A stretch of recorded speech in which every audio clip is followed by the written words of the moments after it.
Hi everybody, and welcome back to Plastic Models by a Regular Dude, and part one of the weekend edition of the BF 109 E3 148 scale by Eduard.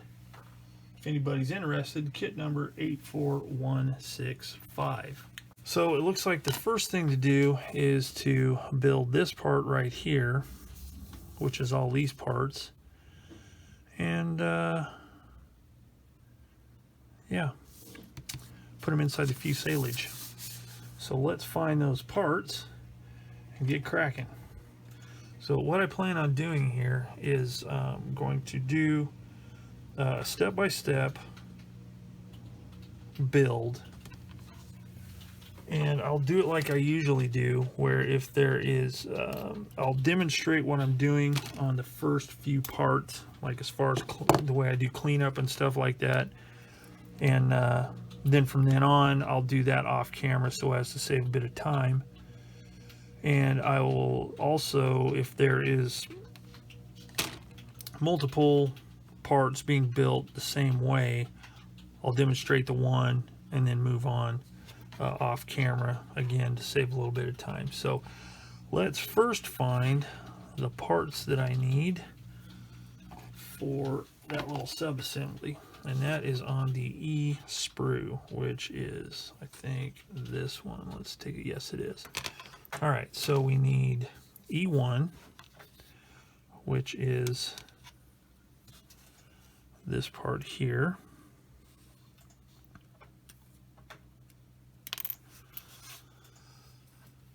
Then we need E52. Let's do that one next, which is right here. About ready to fall off. Then we need 37, E37, which is this little piece here. And then we need E15, which is somewhere on here. Right there. Okay, E15. All right, a quick thing to point out. Now again, I'm kind of doing this so people who are watching that might not have built one of these kits before can kind of know what's going on. So on this part here, it's showing a question mark for E15. According to the legend, it's optional. Is it optional, or is it the positioning optional, or what? I don't know. I'll figure that out when I get to it. But one of the things I like about the way they do their instructions is this part here fits on top of this, but if it didn't show this outline, you could possibly mess it up by having it slid the wrong way. So it, you know, shows you with this light blue exactly where to position it on this piece here. So that just a quick little point that out, so you can be really stoked along with me that they do good instructions. And having built one of their 109s before, I can vouch for the fact that they are good kits.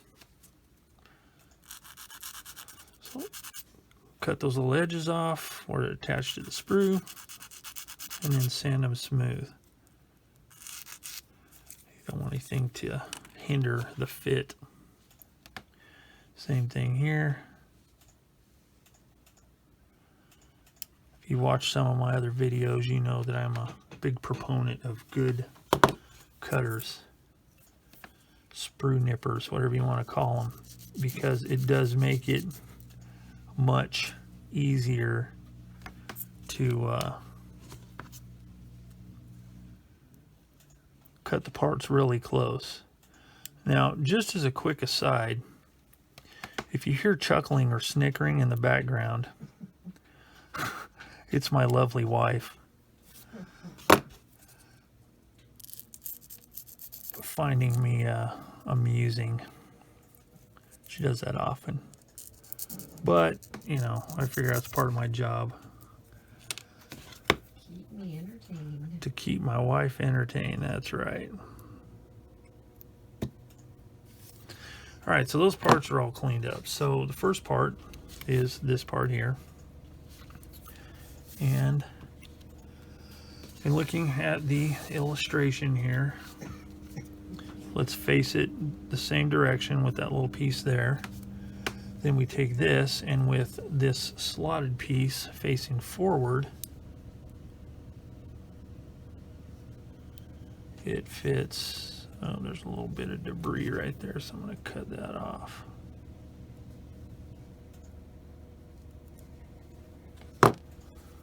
Like that. All right, so let's face it the appropriate direction. Actually, the first thing I'm going to do is I'm going to glue this E37 on the back here.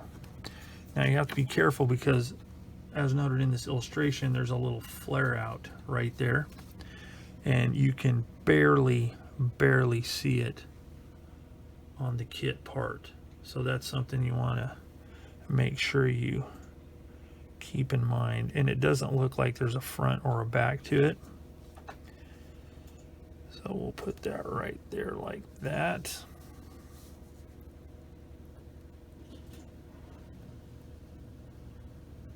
Make sure,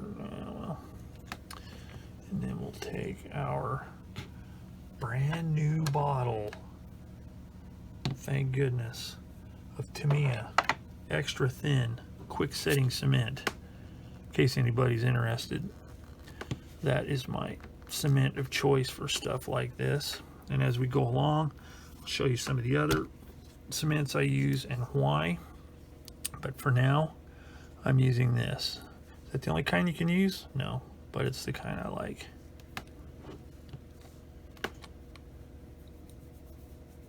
The way I like to apply it is on the inside like that. Press it into place. Get a smudge on there. See that stuff? The capillary action of this stuff is just like phenomenal. So you got to be careful. So I'm going to have to sand that a little bit. Make it smooth. Make sure it's pressed firmly into place. Like that. Okay, so that's good. So now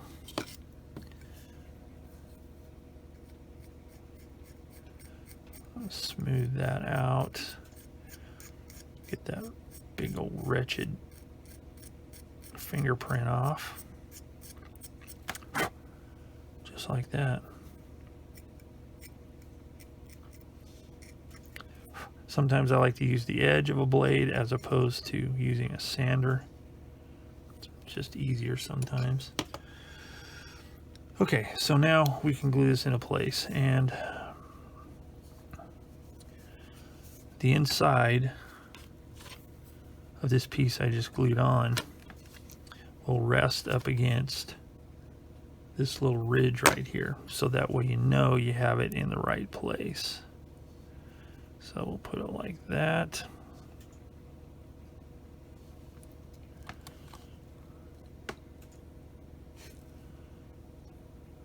A little bit of the Tamiya extra thin. Make sure it's pressed firmly in place. Like that. Not really necessary, but I'm going to put a little bit here and here. That's the nice thing about this cement is it doesn't take much. Now, this piece here, again, I'm not really sure why this is notated as optional, because it doesn't seem like there is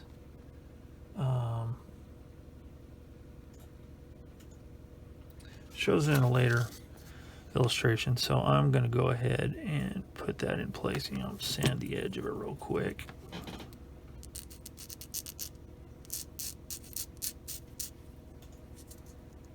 Okay, and then that portion there fits into that slot right there, so I use tweezers for that because it's a pretty tight fit. Like that. So I don't know if it can be like closed or open, or I don't know, something.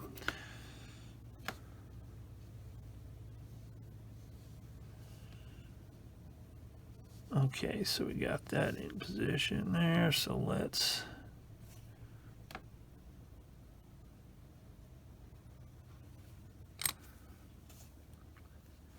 now I'll explain what I'm doing here. So got that part in place.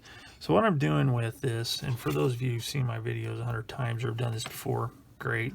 You know, just bear with me. I'm trying to help anybody that this might be their first time using something like this. It's very, very thin.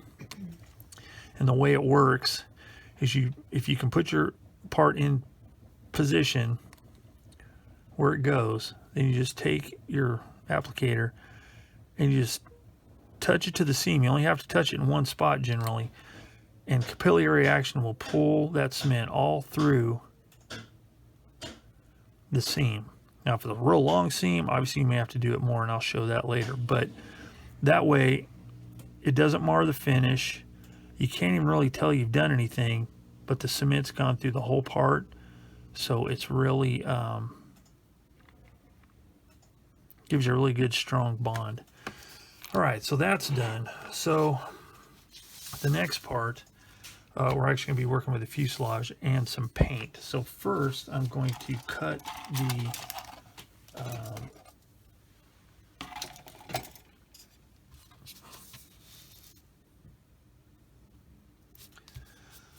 two fuselage halves. I'm going to cut those off. And what I like to do a lot of times is cut kind of far away from the edge of the part and do the cleanup afterwards. Now there's some places where you can cut right up against the part. So like for example,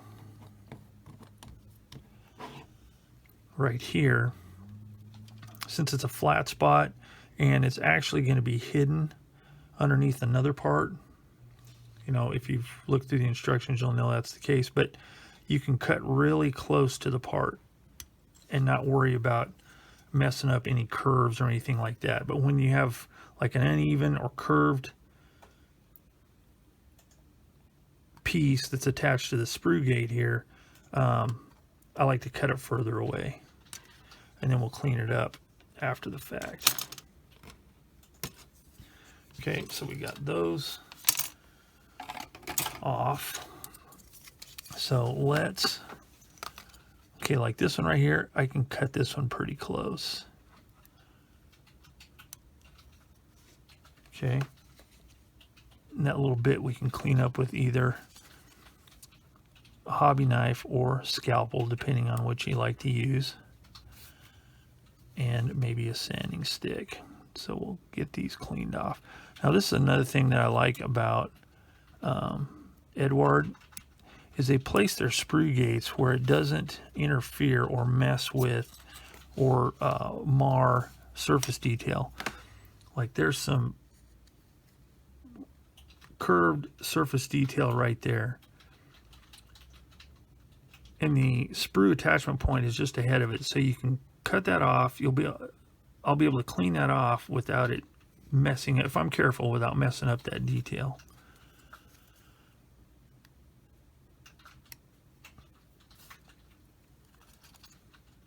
Now on curved surfaces, I like to cut it a little bit at an angle so I don't leave a divot on the side over here. So like that.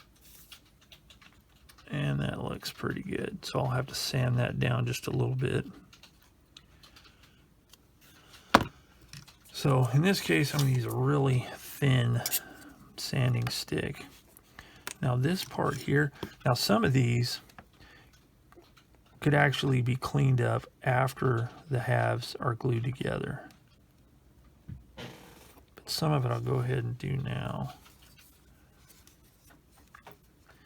So while I'm cleaning these up, I just want to make a comment on this specific aircraft, the BF-109. The BF-109, now a lot of times, if you've ever built an aircraft kit, you know that you can have, you know, a pretty gnarly seam along the spine of the aircraft that you have to you know, a lot of times you have to fill it in or you have to clean it up or whatever. Well, in the case of the BF109, that is not necessary. And a lot of kits, and it looks like this one included, you probably can't see it because it's very, very fine. The seam has a little bit of a chamfer to it, and the reason it does is because BF109s in the real lives has a natural seam right down the middle with rivets on either side. Very, very shallow rivets. But you can see that it has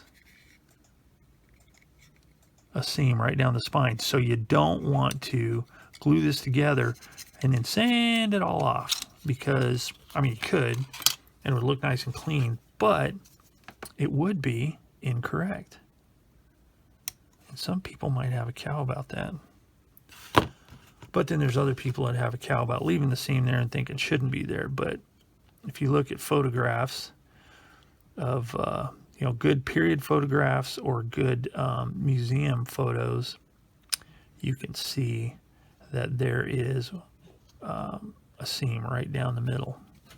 I think it's on the bottom as well, but you don't see the bottom as much because it's underneath, and most people look at the upper part of the aircraft. Okay, so that's cleaned up.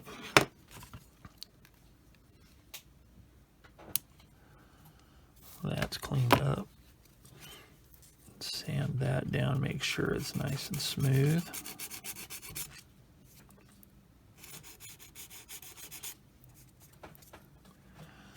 The reason you want to make sure those are all sanded down good, because if you don't, they could come back to haunt you later whenever you're gluing parts or doing weathering or whatever.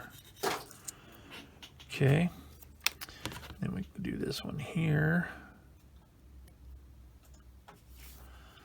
And then this one here. And again, this is really when it's nice to have good cutters, because you can get real close to where there's not near as much to have to mess with.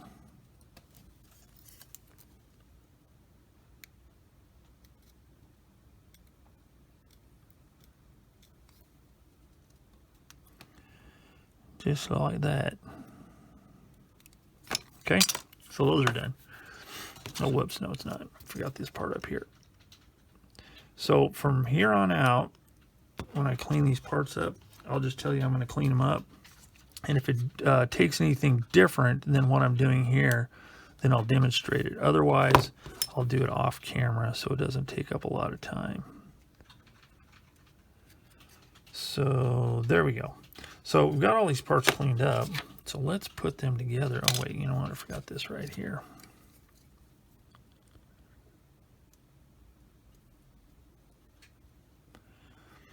So once I get this part right here, then I will put these fuselage halves together and see how they look.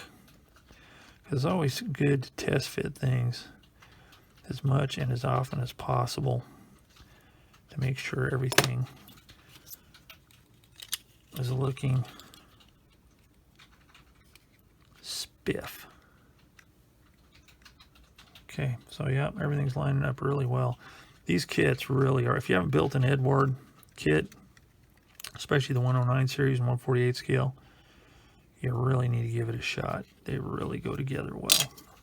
All right, so the next part I'm going to go ahead and do before I get out paint is there's a couple of ribs that go on the inside of the cockpit walls. So I'm going to cut those out. I'm going to glue those in position. Once I do, I can spray paint the inside part that needs to be sprayed in the first color. So let's find those ribs. So for this one here, we need E24, which is right here. Okay, so that goes with that one. Then we got E25, which goes with that one. So again, a little teeny tiny part.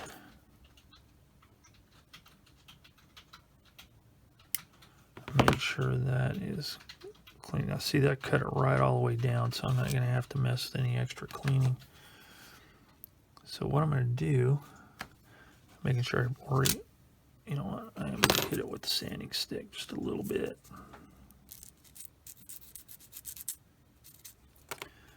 Okay, this rib goes right there. So put that in place. Now with this one, here's what I'm going to do. Touch it right down there at the bottom, and it should pull cement all the way up that seam. Just like that. Okay. Then we'll do the same one with this one. Now, if this were a Profi Pack edition of this kit, it would have a bunch of photo etch. Might even have some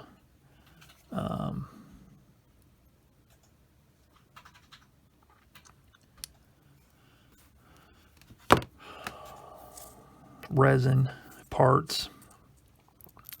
It would have different instrument panel. You know, it'd have like some pre-printed, pre-painted instrument panels, whatever.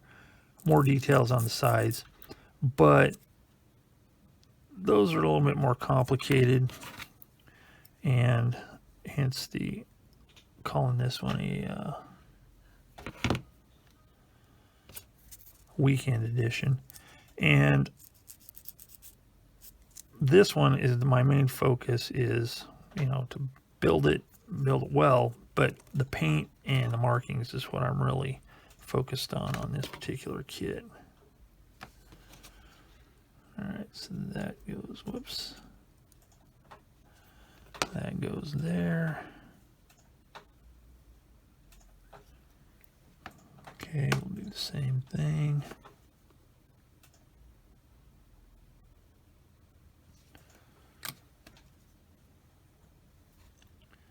Now on this one, just as a note for the future, and I'll show you what I'm talking about, whenever there's a natural break, like there was a little notch to allow for this part right here, when I put that cement in, it's only going to go as far as that break, and then it's going to stop. That is really helpful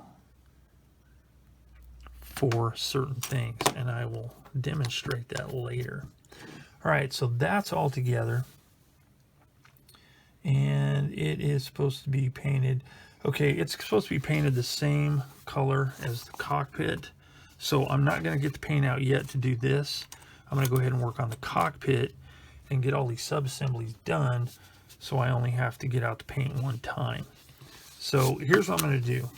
So for this part right here, this sub-assembly, I'm going to go ahead and cut out all these parts and clean them up and get them ready to go, and then I'll come back to do the assembly. Okay, I've got the parts cleaned up. Now here's a quick note. I've already cleaned everything up except for this. Now on larger pieces like this that don't have any protruding details or anything, for cleaning up the edges, I like to use a bigger sanding stick. Normally I use these for smaller things, but, and you can use these. The risk you run is getting an uneven, sanding out an uneven surface. Like, for example, if there's a little bit sticking out and you start sanding it, because this is flexible, and this only pertains to if you're using a flexible sanding stick like this, it'll sand that down, but in the process, as you're putting pressure on, it can like make divots on either side of where that is if you're not careful. So I like to use a bigger sanding stick. Now these are Infinity sanding sticks. And I haven't had them for that long, but I really like them. And they come in a set, anywhere from 100 grit all the way down to 800 grit. Okay, so they're pretty versatile. The sanding stick I find myself using the most is the 400. It gives you enough abrasive to make pretty quick work out of something like this right here. But it's not too coarse, so it's not going to scratch it really deep. And I just sand it, make sure it gets that smooth. Now, here's a trick. So you can see here, hopefully, the plastic is kind of shiny. Okay, you know you've got it all pretty well the same when it's all or mostly dull. That's how you know. Now on the sides like this, it's not as big a deal because it's going up against the side of the fuselage, so it's not going to make that big a deal. But for certain things, it's helpful, and if I come across something like that, I'll be sure and demonstrate it. But again, we'll just sand this. Make sure that's sanded smooth, and we're good to go. We'll do the back here. So that's just a real quick, and you don't want to sand any more than you have to. But this allows you to have a nice flat surface all the way. These are somewhat flexible, but nowhere near as soft as those small sticks. So by not applying too much pressure, you're getting a good, nice, flat sanding thing. Okay, so the next part is E27, which is this little teeny tiny part here. And it has like these little ears. You can maybe see these little humps that are sticking up on either end. Those face out, and it fits right there. So put that in position there. See if we can get it to stick with this here.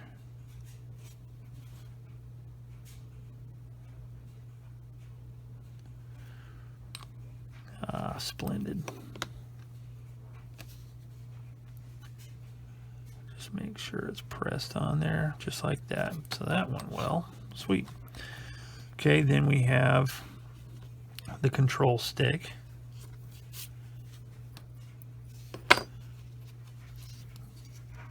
And that, you got to make sure you orient it right. So this little hooky part right here faces forward.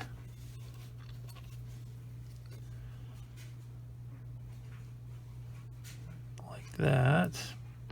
And it looks like that little piece there goes into that.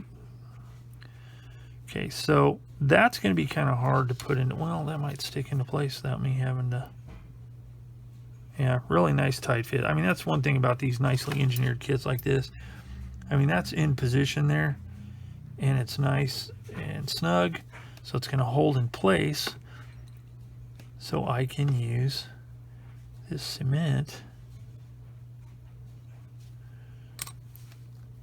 and get it in position.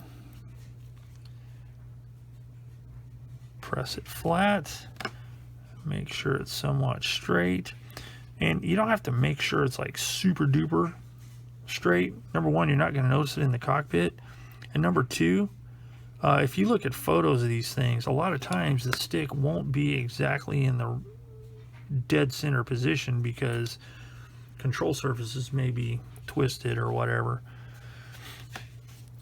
Then this piece goes here. Whoops. This piece here goes right there. Some of these parts, I don't even know what they are. I think this might be like some kind of oxygen supply or something, maybe. Don't know for sure, so don't quote me on that. So that is in place really nicely. So I want to see how that relates to this. So where exactly does this go in the cockpit? Okay, kind of goes right there like that. Now that's just in looking at further along the instructions. There's like a little notch here that lines up with the edge here, so that's where I know it goes. So I just want to see how that little oxygen, yeah, so that oxygen bottle where it's sitting right now, if it is an oxygen bottle, that looks right, so it should be straight up and down. Make sure it's pressed all the way down. Now on a part like this, excuse me, when it's open on the back side, sometimes, now this one's really tight so it may not work, but I like to put the cement there because in some cases it might help keep from marring the finish. In this case it doesn't matter, so I'm also going to put it there like that. Make sure it's pressed down, being careful not to break these delicate little parts off.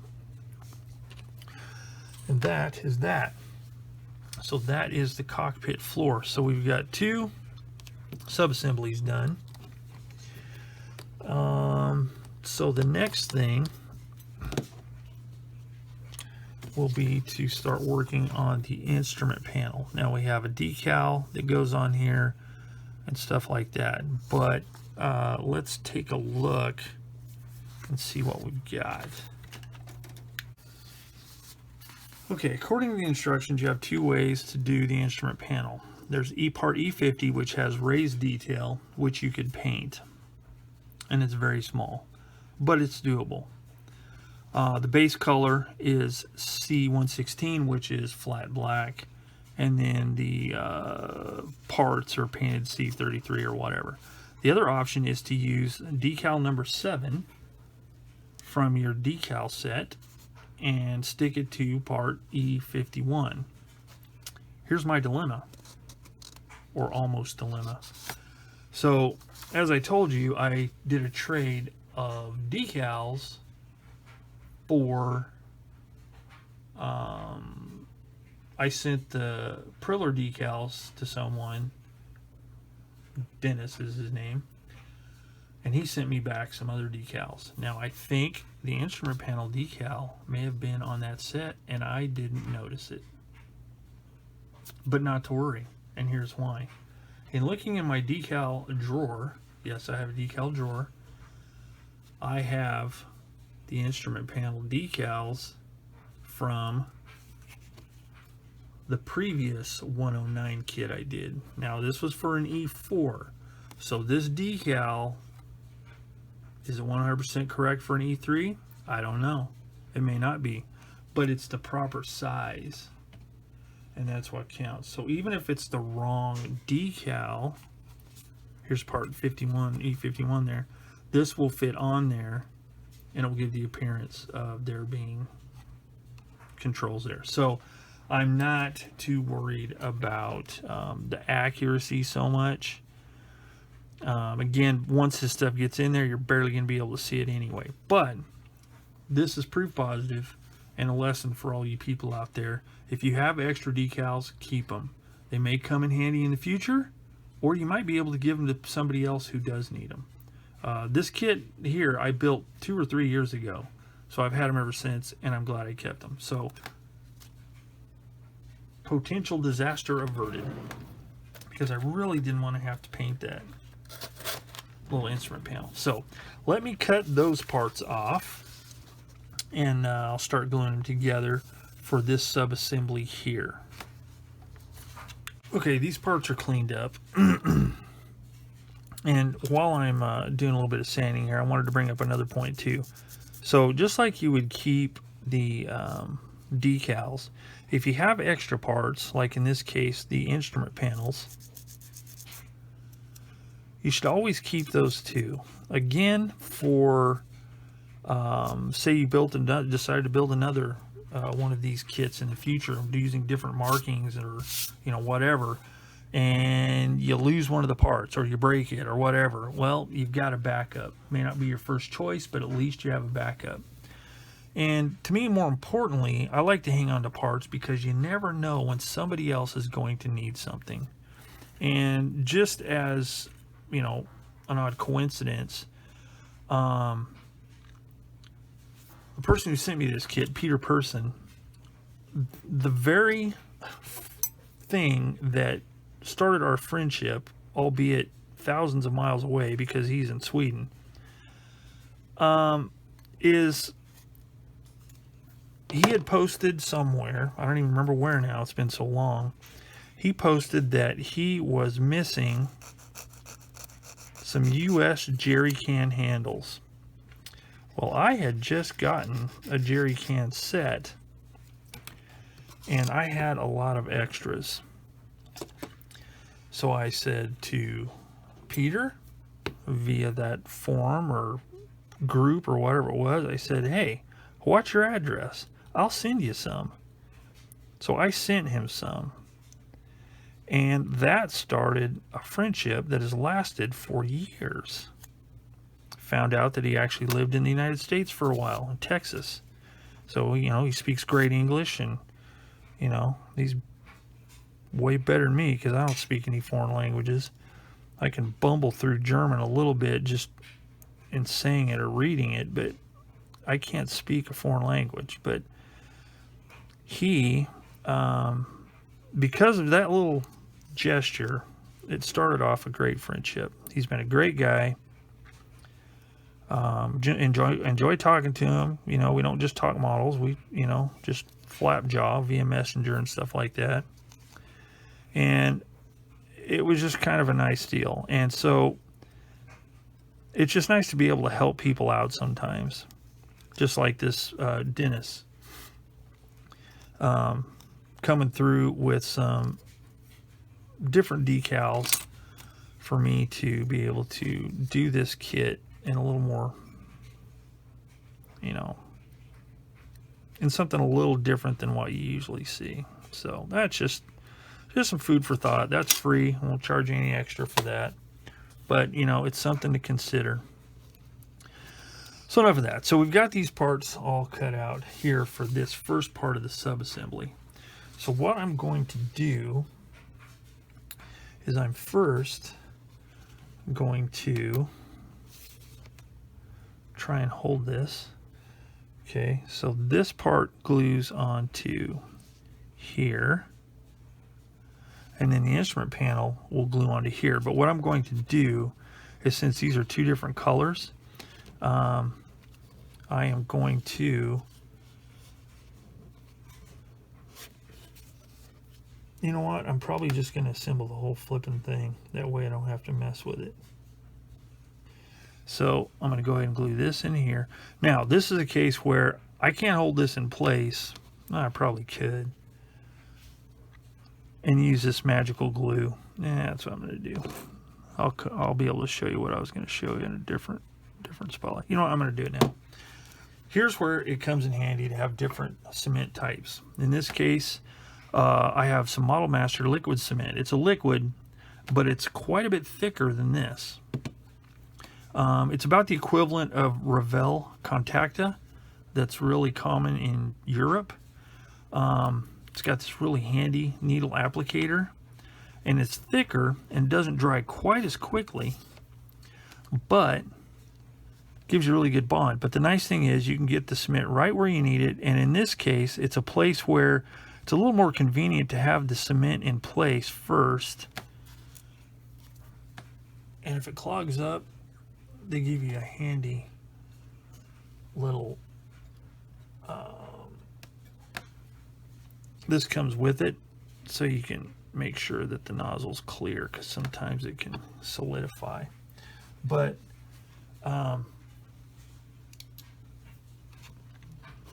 it sets up a little quicker, or a little slower than, well, quite a bit slower than the To-Me Extra Thin. Which brings me to another thing real quick. To-Me Extra Thin, it doesn't work that great, especially the quick setting.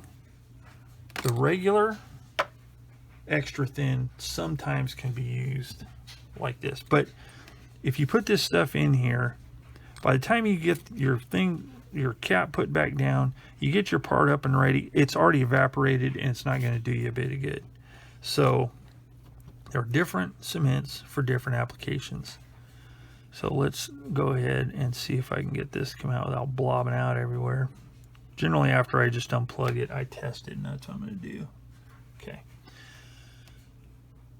You can put just a little bit right where you want it.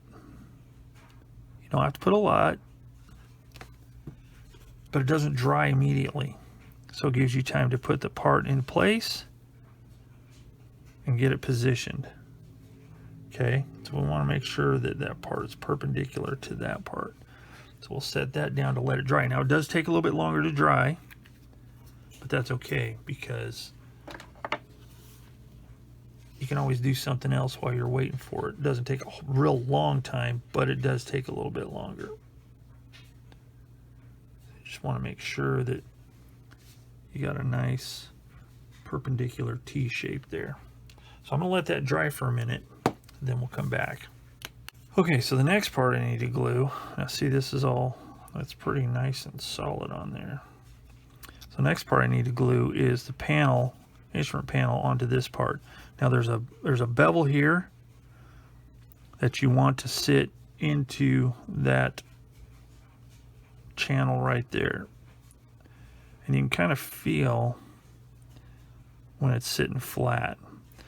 So we're going to do the same thing with the Model Master cement because I can't, let's see if I can do it. Oops. Well, it actually sits pretty well in there.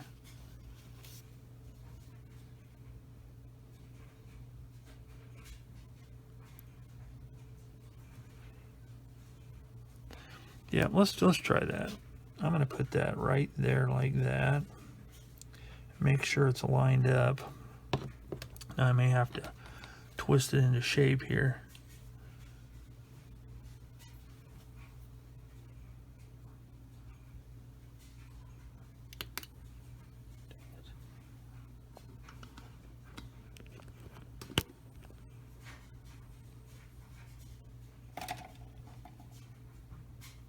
Sorry, my low battery thing came on. I had to plug it in. So we'll put this here like that. Do it on the other side. Whoa, do it on the other side. I don't know if you saw that, but it evaporated super quick, the part that spilled over. So I need to make sure that, yep, that's nice and flat. You can tell right there. So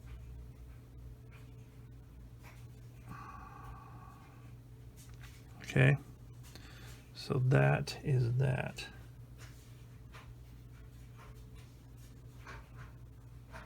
Okay, so that's glued into place. So the next part,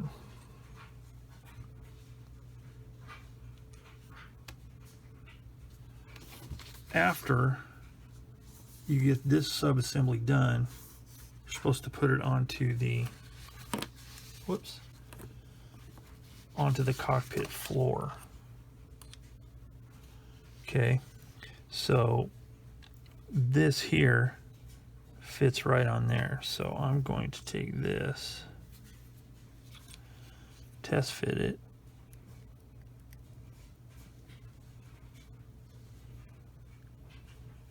looks good. So I'm going to use this cement again because it'd be too hard to hold it with tweezers and glue it because, you know, I had some coffee a while ago and I shake like a leaf as it is. Okay, put that in there.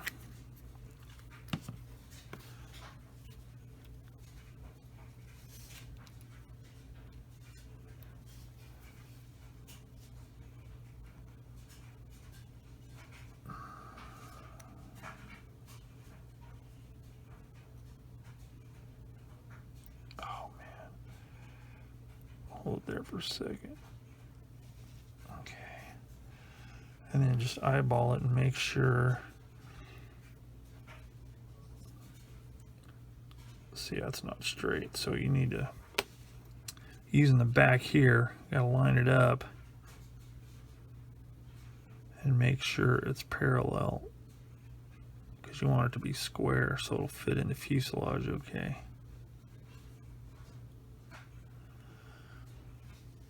So that looks pretty good. Now, here's something to keep in mind. Another nice thing about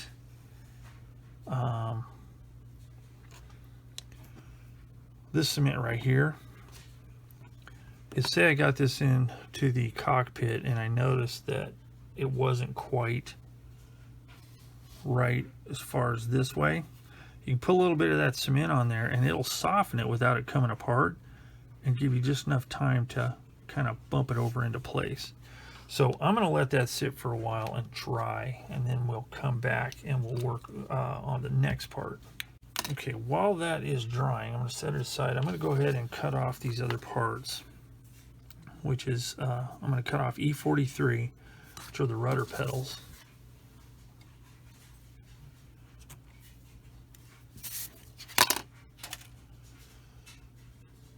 Let's see, where are the, right over here, E43.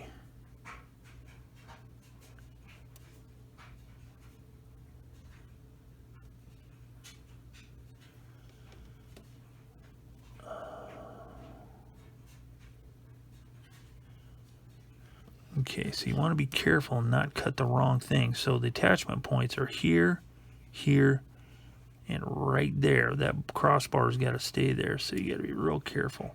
Now this is another place where sharp cutters are real handy. They won't distort the parts as much as thicker, chunkier cutters would.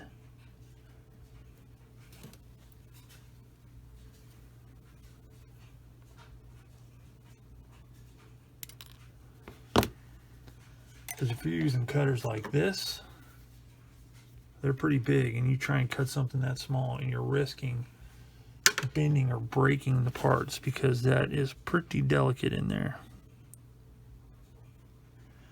So we'll cut that off. That off. Cut that off.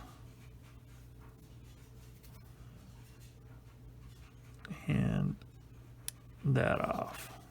Okay, so that's all done. So this goes in place. You can see that little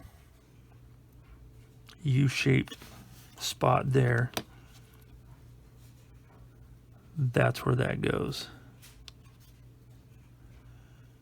So you want the kind of little traction marks facing toward where the seat's going to go.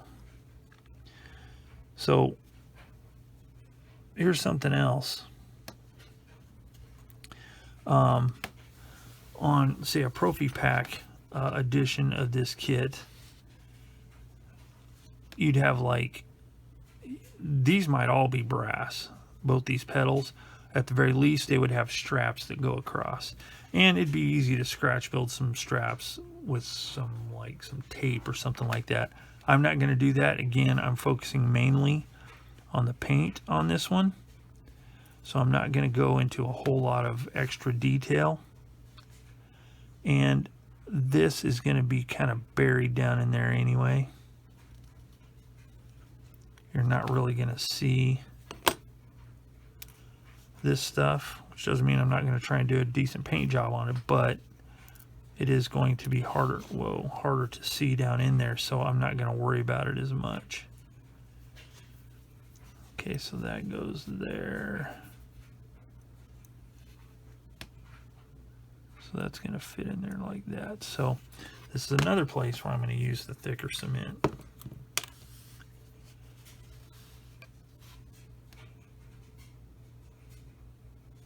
The nice thing about this particular cement is it's readily available here in the United States at hobby shops, at the big chains like Hobby Lobby, Michael's, any of the, you know, craft type places that sell model stuff. Just like that. Man, that's just championship right there. Whoa, almost. Ah. So you got time to work.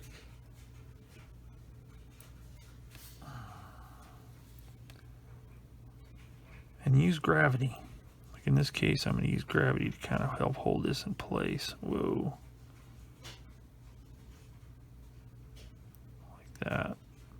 But it's readily available.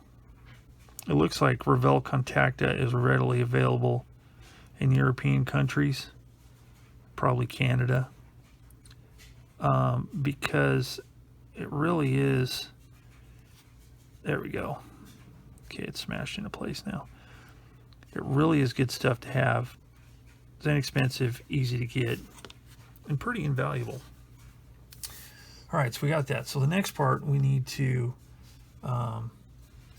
do this sub-assembly here, which is the, I believe these are the control wheels for controlling the flaps. So we need E19, E34, E35. So we'll set that over to the side. I'm going to go ahead and cut these off and clean them up and come back. Okay, I got them cut off, cleaned up. I've already put that wheel in place, but I haven't glued it yet. There is a very tiny hole and a very tiny pin. The hole's on the part, the pin is on the wheel. So we'll put that there like that.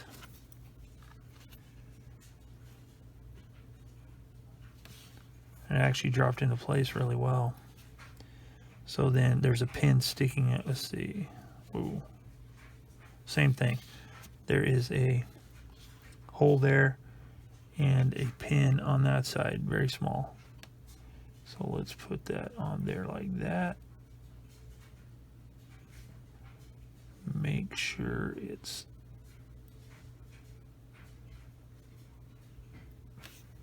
actually, what I need to do is make sure I have it going the right direction. What a goober I am. There we go. Okay, so for that, I'm going to use the thicker cement, just a little teeny tiny bit, just to make sure. And I'm going to use a toothpick to apply it, because I want to have time to get it in place, and I don't think I'll be able to use the brush because this wheel stands off from that just a little bit. So let's see, let's put that a little bit right there like that. Yeah, that's a little too much, but you're not going to see it.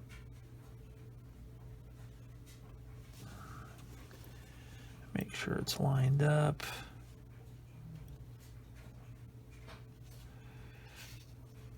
Make sure they're parallel to each other, because these you kind of will see when looking down in the cockpit.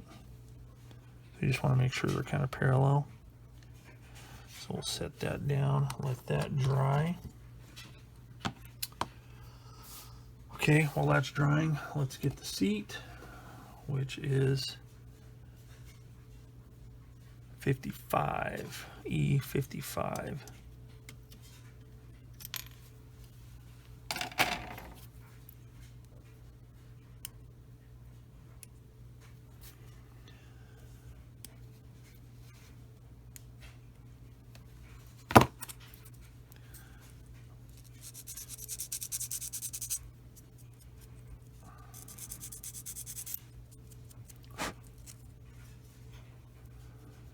I gotta say, these sanding sticks are really cool.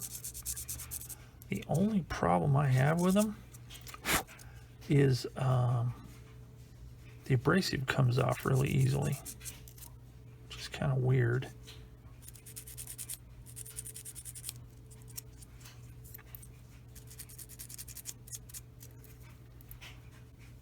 Okay, so let's go ahead.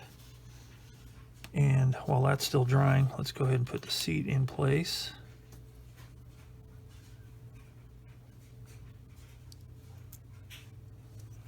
Like that. this nicely. Cement here. Cement here. And cement here. Make sure it's pressed into place good. All right, so that's that.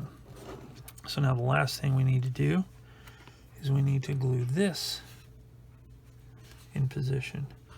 And you want to make sure you get it going in the right direction. The wheels face this way.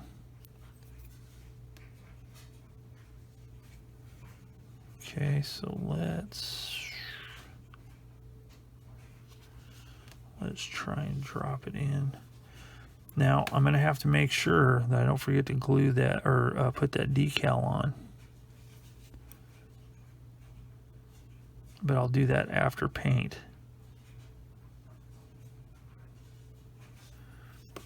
Okay, so that's in position there.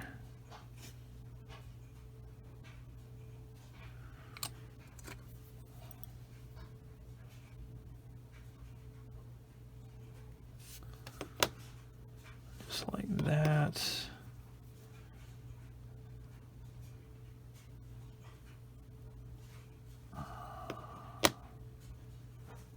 Okay, that looks good. So that completes the cockpit floor and the sides. So the next part to tackle will be paint. So we're not going to do that on this video.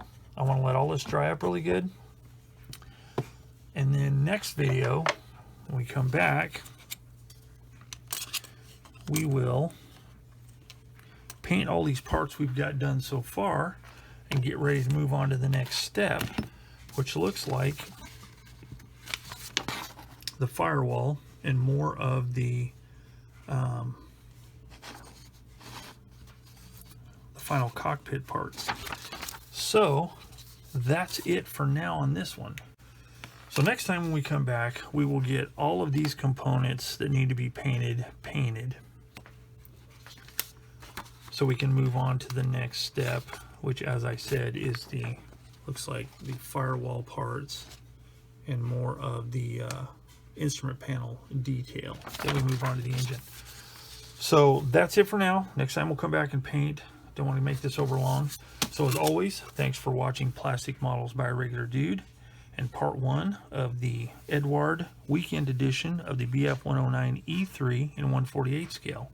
As always, if you have any questions, comments, concerns, hints, tips, etc., put them in the comments section down below and I'll get back to you as soon as I can.